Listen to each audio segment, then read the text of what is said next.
Водолеи, приветствую вас! Меня зовут Ева Лехцер, вы на моем канале. Для вас снимаю ваш второй прогноз на январь 2023 года. Надеюсь, что этот год вы начнете легко, с нового старта, с новых начинаний, с чистого листа, и пусть все ваши начинания увенчаются успехом. Ну а мы с вами начинаем смотреть событийный ряд на этот период на парных колодах. Это викторианский таро или норман, который мы сегодня будем использовать в работе. Настраиваемся на оптимистический лад, на позитив и посмотрим, что же вам приготовит этот месяц. Итак, общие энергии. Что вас ожидает в плане работы, финансов, здоровья, личной жизни и рекомендации от карт. Арканы перед вами, надеюсь, они вам хорошо видны. Приступим. Общая энергия месяца у вас здесь ложится семерка жезлов. То есть это бороться за свое, это идти до конца, это отстаивать свои позиции, свою точку зрения, отстаивать то, что вы по сути уже завоевали, ну, чтобы никому не повадно было. Поскольку аркан многогранен и может говорить в каждой сфере жизни о своих нюансах, ну, допустим, это повышение иммунитета, укрепление иммунитета, это борьба с ленью, это вопросы самодисциплины, самоконтроля. Поэтому давайте уточним, где именно у вас отыграется эта ситуация. Но здесь борьба за окончание чего-либо, каких-либо проектов, ситуация. Это, знаете, как выстоять, дойти до конца. В большей степени это касается ситуации, когда вы что-то начинаете и не завершаете. Ну, допустим, начали заниматься спортом, занимаясь какую-то неделю, пока не видите результатов или лень, все, бросили. Или там увлеклись каким-то хобби, начали что-то изучать, делать, опять не хватило терпения, бросили. То вот здесь это уже будет мотивация, это будет такой вот посыл, позыв довести начатое до конца.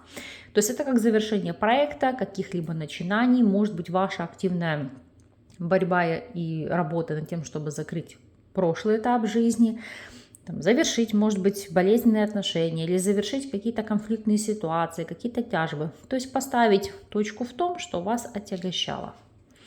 И если смотреть вопросы работы, как мы видим, у нас здесь ложится король мечей. Карта, которая указывает в большей степени, безусловно, на взаимодействие с человеком воздушной стихии, это весы, близнецы, либо водолей, который может вам как помогать, так и, допустим, наоборот, ставить палки в колеса. Это будем сейчас прояснять. Но основной посыл по карте – это проверки, это экзамены, это аккредитация, это, может быть, повышение уровня профессионализма, верификация, то есть все, что с этим может быть связано, то есть пройти как аттестат или там получить новый сертификат. Будем уточнять, что же здесь именно будет в вашем случае. Первоочередно смотрим до тех, кто у нас не работает и работать не может. То здесь по королю мечей четверки жезлов это будет на попечении близкого человека, который помогает, поддерживает, содержит. То есть это для вас может быть как супруг, для мужчины это может быть там и помощь от отца, брата, то есть какое-то содействие от мужчины. Но ситуация у вас стабильная и не критичная. Здесь все в порядке.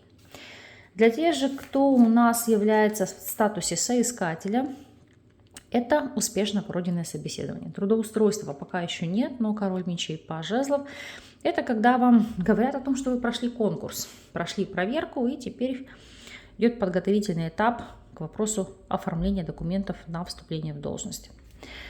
Если мы смотрим ситуацию для тех, кто у нас наемный сотрудник, особенно это касается экономистов, финансистов, бухгалтеров, то проверка, как я говорю, свести дебет с кредитом, проверка финансовых операций и манипуляций. Ну а вообще король мечей и туз пентаклей – это после проверки, как заслуженно дать вам надбавку. То есть премии, бонусы или увеличение заработной платы. Если смотреть ситуацию для тех, у кого свой собственный бизнес, то король мечей, девятка пентаклей – это хороший доход, это легализация ваших денег.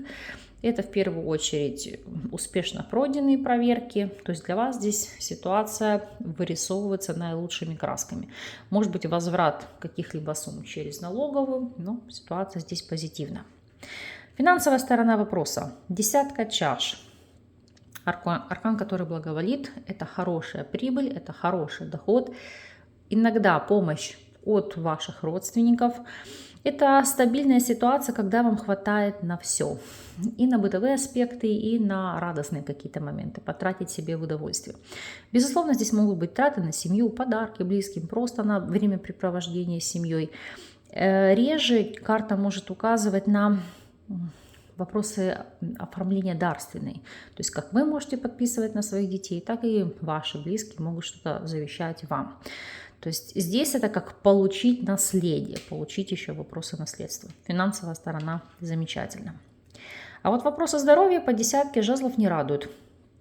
Ослабленный иммунитет, чрезмерные нагрузки. Причем нагрузки они могут быть как на работе, эмоциональные, ментальные, физические, так и нагрузки, когда вы нагружаете себе сами. Допустим, усиленные занятия спортом, либо вы делаете там план пятилетки и пытаетесь выполнить все сразу, берете несколько проектов на работе, поэтому это все может сказываться на вашем самочувствии.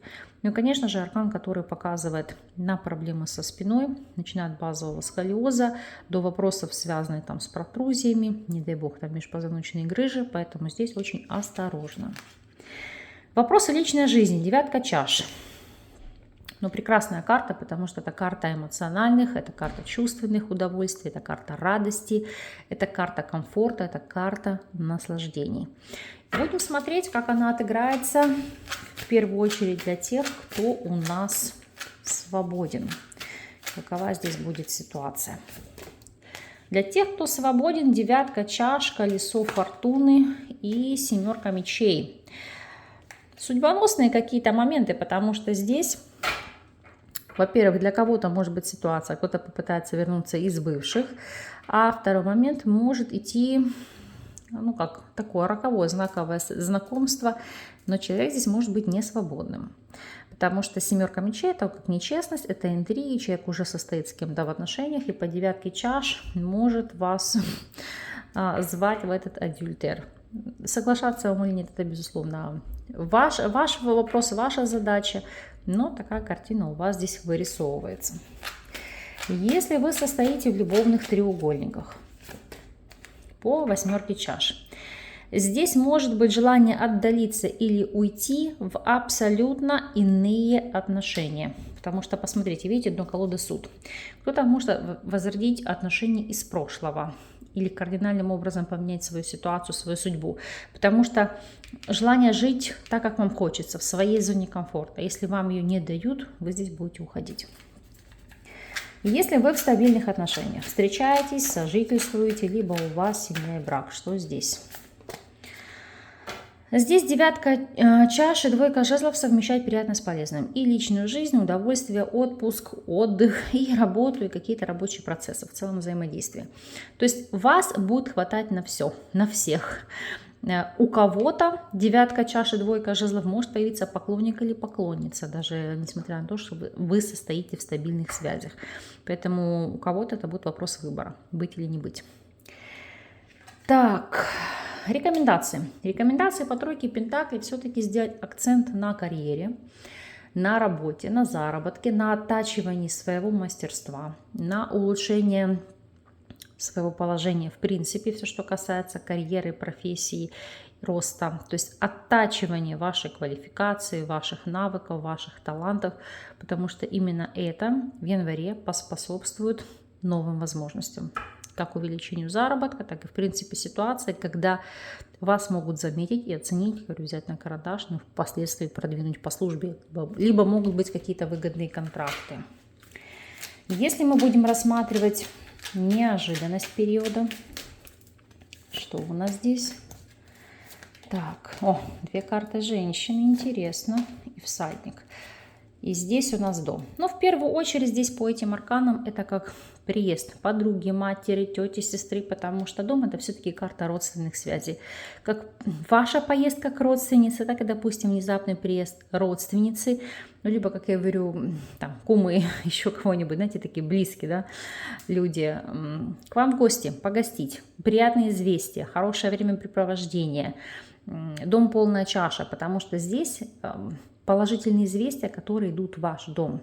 Потому что здесь эти арканы указывают на ситуацию неожиданных событий. И Обратите внимание, благоприятных известий. Клевер, букет и письмо непосредственно это указывают.